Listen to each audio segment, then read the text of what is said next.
पंतप्रधान नरेंद्र मोदी आणि सौदी अरेबियाच्या युवराजांमध्ये चर्चा. नौवहन स्वातंत्र्य सुनिश्चित करण्यासह सागरी मार्गे खुले आणि सुरक्षित ठेवण्याच्या गरजेवर उभय नेत्यांची सहमती.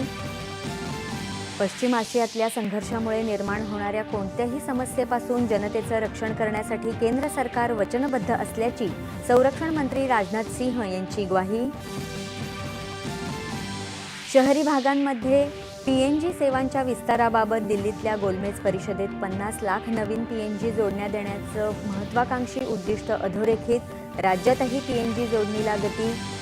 पश्चिम आशियामध्ये तणाव शिगेला तर अमेरिकेत राष्ट्राध्यक्ष डोनाल्ड ट्रम्प यांच्या युद्धविषयक धोरणांचा निषेध करण्यासाठी जनतेची निदर्शनं.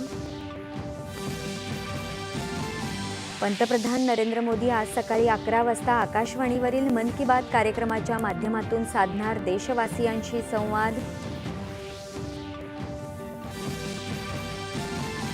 काही लोक देशामध्ये जाणीवपूर्वक संभ्रम पसरवत असल्याचं सांगत लॉकडाऊनच्या अफवा पसरवणाऱ्यांवर कठोर कारवाईचा मुख्यमंत्र्यांचा पुनरुच्चार.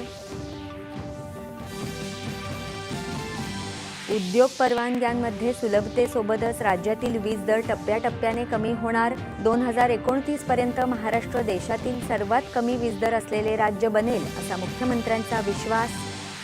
राष्ट्रीय महामार्ग भूसंपादनाशी संबंधित प्रलंबित प्रकरणांचा वेगवान निपटारा करण्यासाठी राज्यात 57 नवी लवादांची नियुक्ती. IPLच्या पहिल्या सामन्यात आरसीबीने सनरायझर्स हैदराबादवर 6 गडी राखत विजय. आज मुंबईत कोलकाता नाईट रायडर्स आणि मुंबई इंडियन्स यांच्यात सामना. आणि राज्यात काही ठिकाणी 30 मार्च ते 4 एप्रिल दरम्यान मेघगर्जनेसह वादळी पावसाची शक्यता.